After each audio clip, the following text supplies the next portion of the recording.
Chapter 41, 41. Squib Bloodlines. Dumbledore. The Minister of Magic muttered as she looked at Dumbledore and the paper. Dumbledore was confused. What's the matter? She handed the page to him.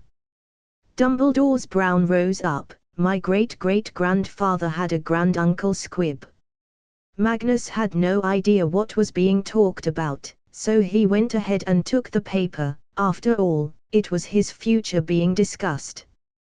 But after taking a look at its content, his jaws hung open. He read it from the top. Relations. 1 Merlin M. Reyes bloodline, pure, direct, full claim. 2 King Arthur Pendragon bloodline, pure, direct, full claim. 3 Dumbledore bloodline, faint, indirect. No claim. Reading this, Magnus looked at Dumbledore in shock and asked, how? Dumbledore was equally as much in the shock. I don't know.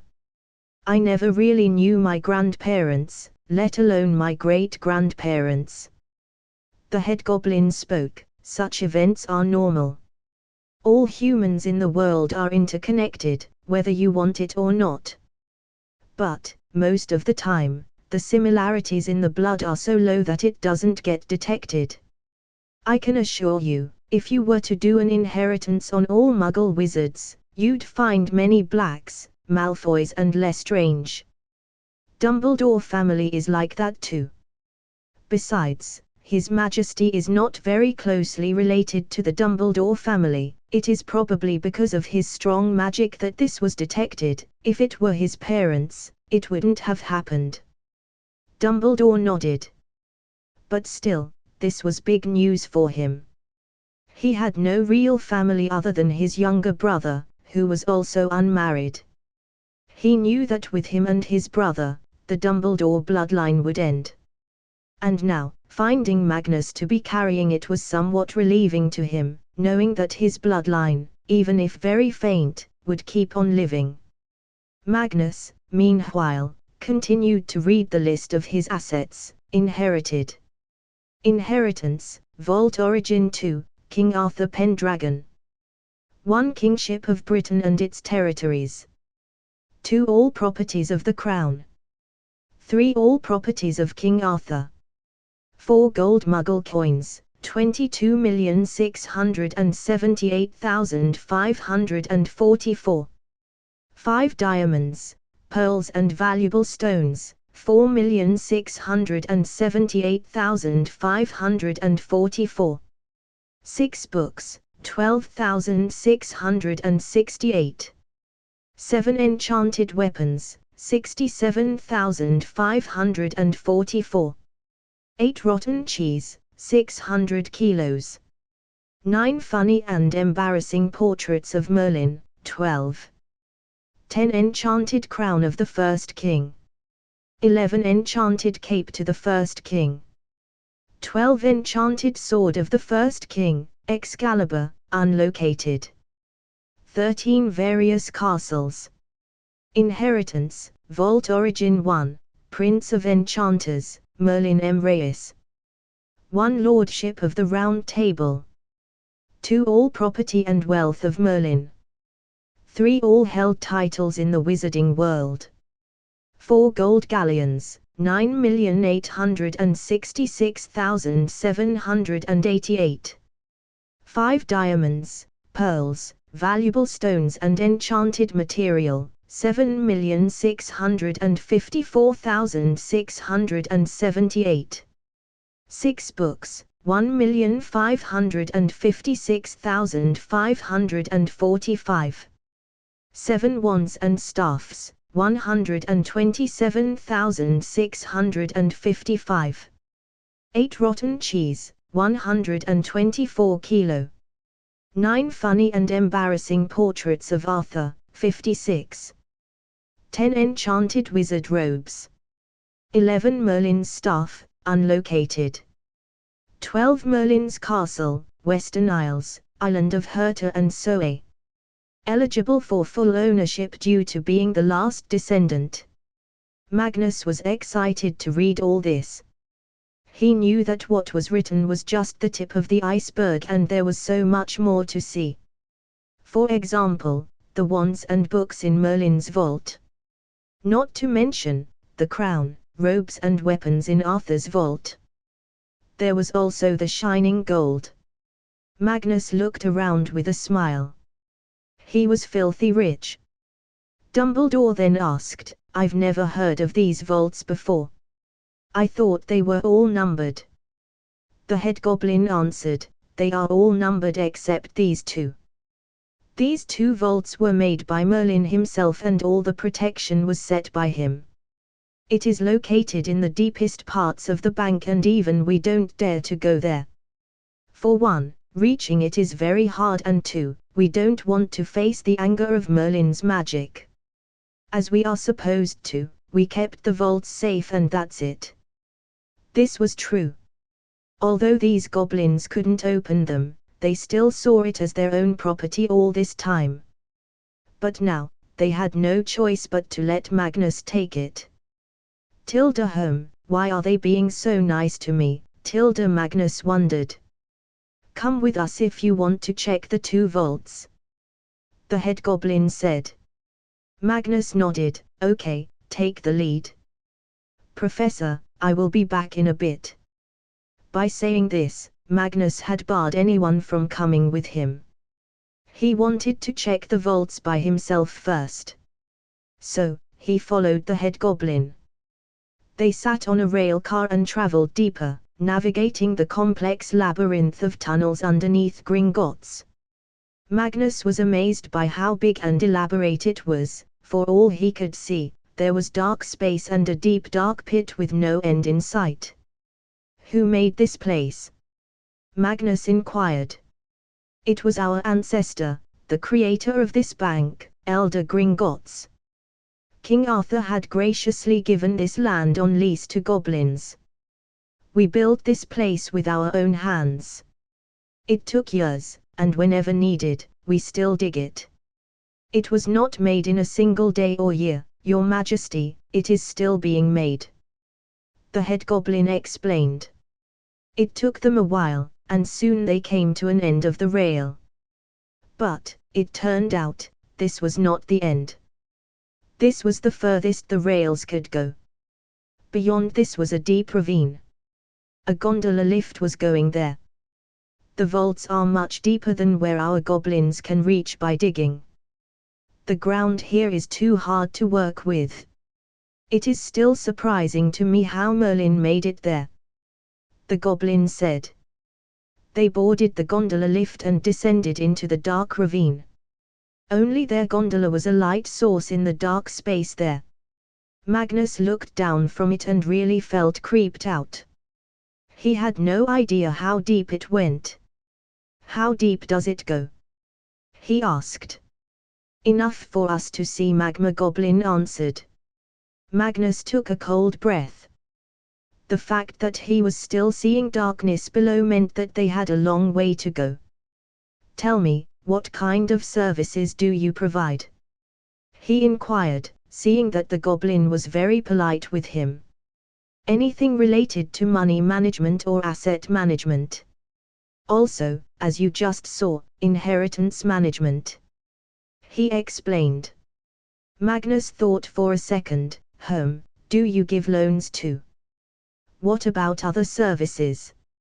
Restricted to your specific abilities, let's say, forging weapons and gold?"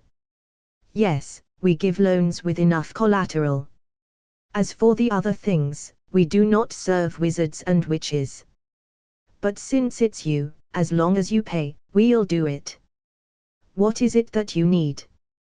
the goblin asked. "It's not something, as it's not a physical thing. What I want is your help in researching and creating a rune system that can let us use Muggle electronics in the vicinity of magic," Magnus said. The goblin rubbed his chin. We have researched it in the past, but could not produce results.